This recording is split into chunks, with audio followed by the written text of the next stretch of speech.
So today in the reading corner, I'm very pleased to be welcoming Julia Green. Julia is the Professor of Writing for Young People at Bath Spa University and course director of the very highly regarded MA Writing for Young People. She's the author of 19 books for children. Most recently, these include The Wilderness War, To the Edge of the World and The House of Light. And for younger readers, Tilly's Moonlight Fox and Seal Island.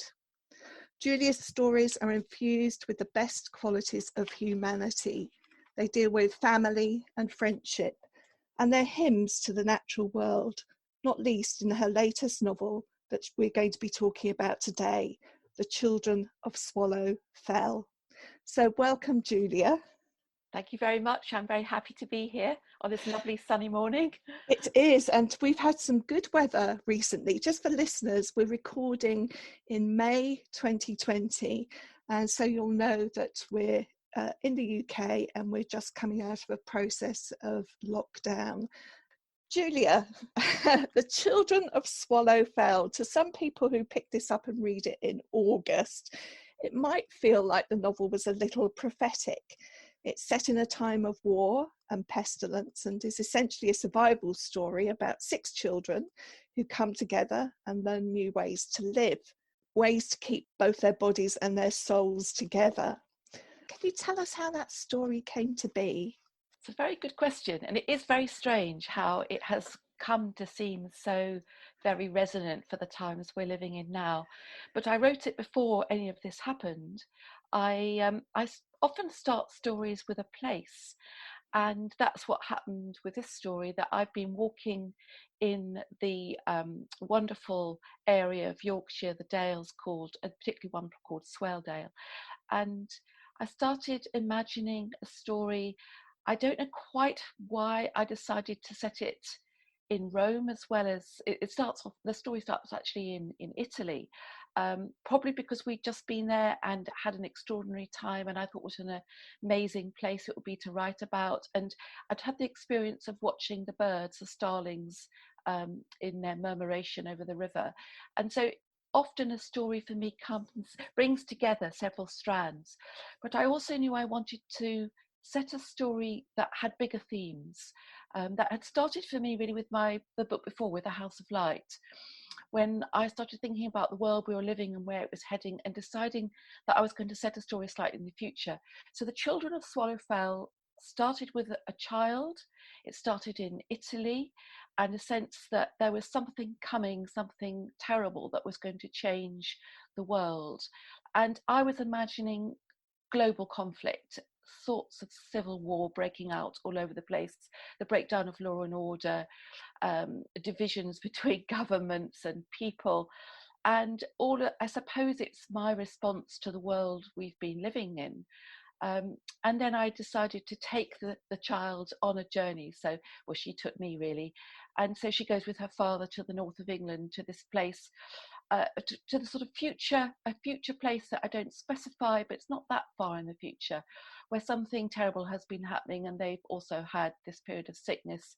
And the place that they go to is isolated, desolate, there's nothing there, or that's how Isabella sees it. But to her father, who was brought up there, it's a place of safety, and that's why they go there. They go with just the two of them on a train journey, a long journey, before transport links are closed down. So it means that they're there without her mother and her sister.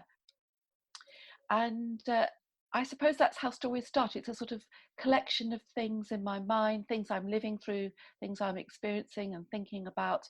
But I wanted to write also a story about change and about how we adapt to change. And of course, that's something that we've all now been doing, learning how quickly, actually, how flexible human beings are, how when we have to change, we do change. And that's one of the strands in the story, really. It's like when change is forced on us, we are able to make change. And that's something I hadn't realised was going to be so very pertinent. In fact, Isabella recognises her own change as well, doesn't she? At one point she says, I'm different. Yeah. And she recognises the positives in that. I wanted to ask you about the the setting, and whether it would have been a different story had that setting been urban. It would, and of course I start with the urban setting, and one of the ways that Isabella changes is by having to learn about a very different landscape and different setting. She's a city child, but she's a city child who always has noticed things like the birds, and she's got an artistic, creative family background, and that the swallows and the swifts have been, and the starlings have been part of her world, even in the city. So she takes that with her back to this place, or up to this place in the north, which is very unfamiliar to her. But she gradually learns about how, instead of seeing it as a place of nothing, and where there's nothing happening, as no one, she learns to see it in a slightly different way. But of course, she always misses the people, the community, the society she's grown up in. And I think, having spent some time in Italy quite recently, that was one of the things that really struck us, the sense of community, and just a sort of sense of people coming together, living outside more openly. I think if you live in a hot place, you spend much more time out in the streets, in the square, people coming together in that way. Talking about Isabella, she's your first person narrator of this story, and she is unusually aware of the natural world. You've already mentioned her birds, and even before I knew where the story was going, I was so tuned into her noticing of things. And to anybody who loves birds as I do, the different species that are mentioned throughout that is quite phenomenal. How much did you draw on your childhood in creating this character and her experiences? That's a very interesting question, isn't it? Because in a way, all the characters you create have to come in some way out of you, who you are, and the things that you notice. Even though you're writing, I'm writing a child, and I'm not a child anymore. As a child, I lived in a suburban village, but on the edge of the town. I suppose the countryside was nearby and important. So we used to go for walks in the woods and play outside and have dens. And I did notice things. And I think I was the child in the family. Yes. I mean, I have a sister who's an artist, and both my sisters are gardeners. But as children, I felt like I was sort of on the edge of things sometimes, watching. So I think the kind of observant child, noticing people, noticing things around, enjoying being outside. I think I've always loved that. Love water, love rivers and sea. So I think, of course, there's part of me who's a bit like Isabella, but she's not me. The circumstances of your novel are very bleak, the war and the pestilence, or the disease. But in spite of that, the tone of your story is upbeat, and it feels more, in some ways, like an adventure story than a dystopian novel. Is that because you're writing for children, or is it because you believe that in circumstances like that positive impulses would prevail? I think it's because I'm an optimistic person, full of hope. And actually, I think when things are difficult, you do see the best in people. I mean, that's one of the things that's been wonderful to see recently, is how people have pulled together to help each other. And I especially think that's about children, actually. So if I were writing for adults, would I do it differently? I don't know that I would. I think the sense of light and hope is really, really important, especially important in writing for young people. But I don't have I think it's possibly why I write for young people, is because I don't have that kind of cynical view of human nature. I like to feel that people are basically good, that they help each other. And young people, one of the children in the novel, Rowan, is suspicious of people, but he's had to be like that. It's a way of keeping himself safe. So, but he also has to learn how to sort of open up that sometimes he needs help.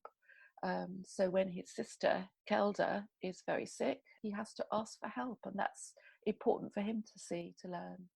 It's a really interesting one, because when I was reading the book, I was thinking, this story not this exact story, but this story of survival has been told many times in film and books, but it nearly always is dystopian. It's nearly always people fighting against each other to get the last thing. And I thought, actually, this story is as relevant for adults as it is for children. So why do we not see that positive story in adult literature? I'm not really, I suppose, expecting you to answer that, but it just struck me when I was reading it. You know, we just don't see positive survival stories really in the same way. Isn't that interesting? I wonder why it is. And I think I don't know, there's something about adult literature that somehow is drawn to the sort of the darkness and the difficulty and maybe it's a way of us sort of express it as writers, expressing kind of our own fears about humanity, but actually lived experience is quite different, and most of us care deeply for other people, and maybe it's harder to write well about when things are kind of going well. But I think in my story, you know, there's always that edge, isn't there, that things could go wrong, and they nearly do go wrong. And you have to have that. You can't just have a story where there's no difficulty or no challenge. But yes, my young characters are the most positive ones. I mean, in a way, when very early on in the novel, Isabella says, you know, she feels like she's got to be the grown-up because her father is actually the one who struggles most with a new situation.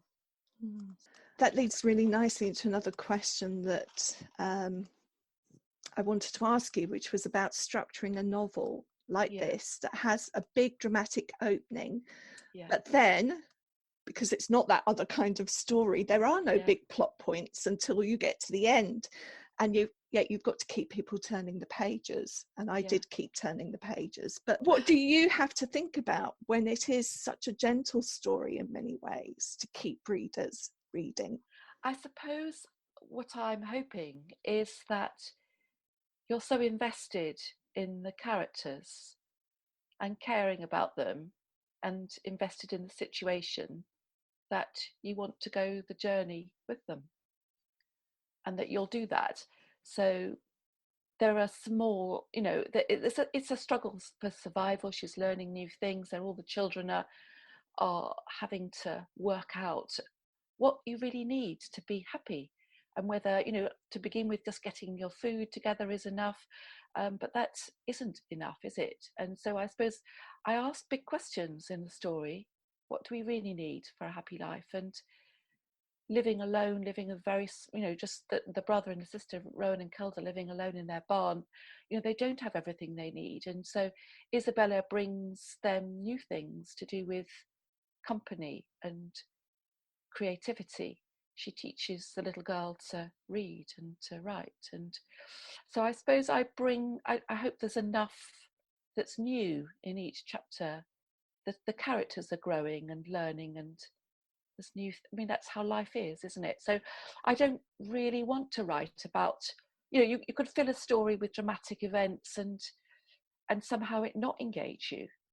That's my experience as a reader, that you want to care about the people and care about the situation and think about some bigger questions. And I suppose the story allows space for you to do that as a reader.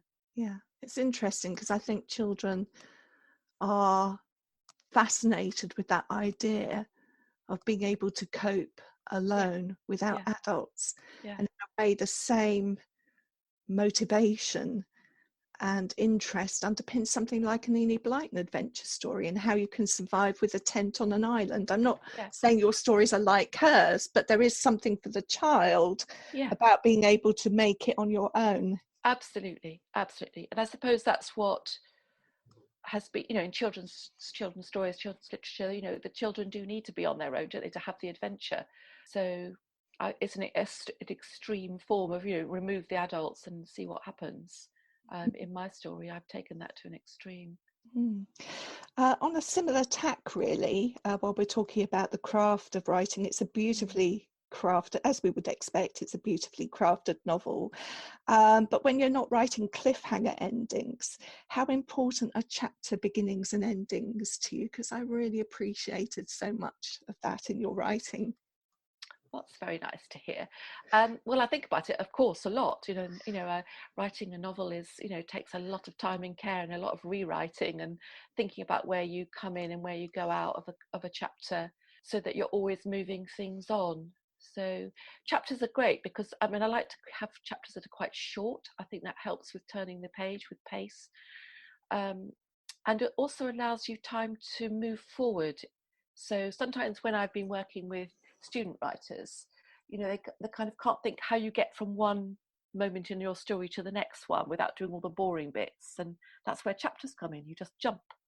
So we all understand when we're reading a novel that the start of a new chapter means time has moved on. Sometimes when I'm writing in a sort of early draft, I actually put dates in. So I sort of structure the story so I know how much time has moved on. And then later, if I can, I take those out. I don't think they're needed in the finished novel. So ending a chapter at a place where you don't close everything down, where there's still an element of suspense. Those are chapter beginnings and endings are very important. Yeah. You do deal with loss in the story. Isabella has the loss of a friend, and that's dealt with in a very gentle way, without us giving too much away. Can you say something about how that is woven through the story? Well, very early on, I knew I had the scene at the opening when there's been the explosion at the tram station, and I set that up. And having set that, it's almost like I wrote it instinctively. That's what had to happen, but I didn't want to make it explicit what had happened, because for a long time Isabella doesn't really want to face, obviously, what she probably deep down has known all along. And the idea of her writing letters to her best friend seemed a really nice way of somehow taking that particular friend right through the story, and also allowed a different kind of voice. So the letters are, I think, very important structuring device in the story. And I did it a bit to begin with, and then on a sort of next draft I thought, well, these letters are really important, and so I put more of them in, included them, so we had that as a very important strand in the story. And then of course I had to think, well, I have to resolve this one way or the other, really. I don't think in a children's book you want to leave everything hanging. So I had to think how to do that without really hurting the reader. Is I want to be gentle when I deal with those very big losses that happen to lots of us in childhood and in adulthood. But so I had to think of a way to do that. And when I did finally work out how she says goodbye, I was very pleased with that scene. It felt like a really strong image and leaves a picture in your mind that's not harsh or horrible, but gives a sense of letting go. It is beautiful. Can I just ask you something very specific? The moth that flies into the flame and the moth that is the paper, the letter, if you like. Did you have to go back and put the moth in? No, the moth was already there. That was what was, sometimes you do this as a writer, you put something in and you think, I don't know why I've put that, but I know it's important. So the moth was already there.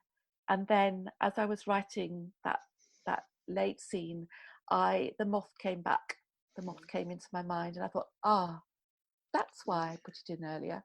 And those are the wonderful moments in writing, when the things that you could never plan, you just sort of, that's why I think you really have to trust that unconscious part of you that's writing the story underneath the story you think you're writing, and you find yourself putting things in and you're not quite sure why, but you trust. I have learned over many years to trust those moments. Not all of them, but some have come for a reason. I'm interested that you've been working as the director of the MA for writing for young people for a good number of years, and you've seen some really good writers graduate and go on to forge their careers in children's writing. So you've obviously seen a lot of good writing grow in this way. does it sometimes crowd into your own work, or can you set that to one side? Well, that's a very interesting question, Nikki.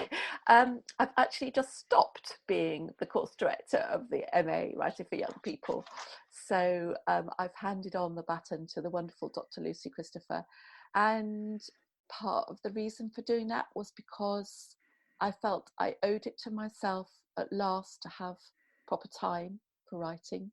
Because I've always I've loved my teaching. I adore my teaching, my colleagues and my students. But I've always had I've had an awful lot of other people's stories in my head at the same time as writing my own. And I just suddenly thought, well, I'm sort of at an age now when, why don't I give myself the time just to have my own stories for a while in my head that I can write? So I had a bit of time off away from my job at the university, and in which time I wrote House of Light. And the experience of writing that book was so different because I had time rather than doing my, working full time at the university. And I thought, well, it will be very nice to have that experience again. And maybe I'll write different sorts of stories if I have a bit more time. So, yes, it is difficult to write and to teach. But in other ways, it also feeds you, I think, as a writer. I've always loved the balance between being with people and being away from people. So to write, you have to be on your own, but it's also very nice to be in a group of people and people who are passionate about the same things and helping new writers. I mean, I have worked with some extraordinary new writers, and I'm inordinately proud of what we achieved on the MA. I think it's over 65 published children's writers have come from our MA.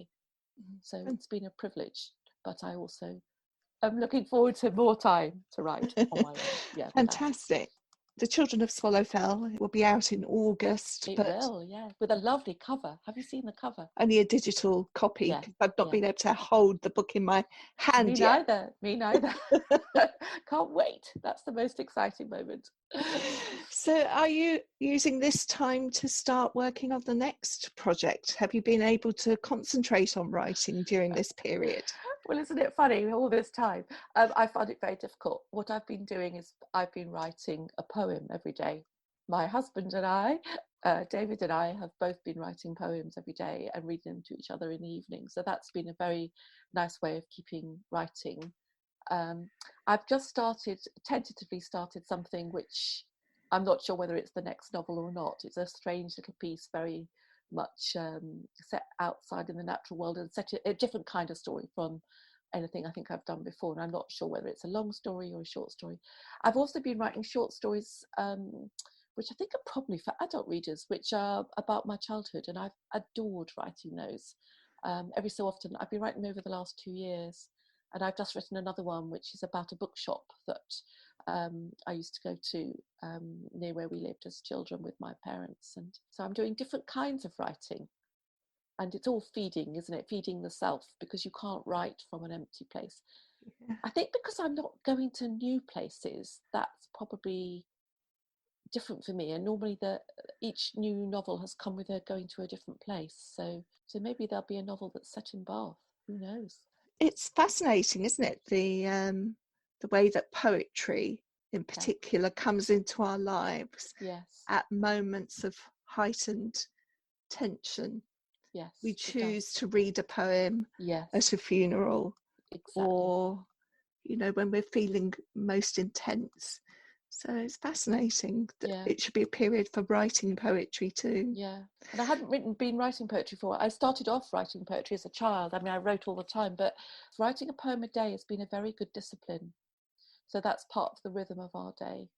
And I've really enjoyed it. And I think it's, yes, like you say, it's a more intense, honed, concentrated experience. So paying attention to language, which is something I do in the novels as well. I really think about, the rhythm of the sentence. But poetry is a very useful thing to be practicing. Yeah, we have talked about the endings already, but I would just say that one of the things that I found about some of your chapter endings was that they were little poems, 3 sentences. Yes. And it felt like the punctuation of the novel with little bits of poetry. That's what it felt like to me as a reader. Did it? That's a wonderful thing for you to say, Nikki. Thank you. I think it's a very, I mean, I don't want to use extra words. I think as I write more, I'm sort of, I want to write less, if you see what I mean, like sort of more concentrated. I'll still have to go and look at them all again. Julia, thank you so much for talking to me today and for writing The Children of Swallow Fell. Can't wait to hear what readers think of it. Thank you so much for the opportunity to talk to you, Nikki. I've really, really loved it. Thanks for listening to In the Reading Corner with Just Imagine. If you have enjoyed this podcast, you can find many more on the podcast section of our website, justimagine.co.uk, plus via iTunes or SoundCloud or your usual podcast provider. Don't forget to pass the pod and recommend this fantastic free resource to your friends and colleagues.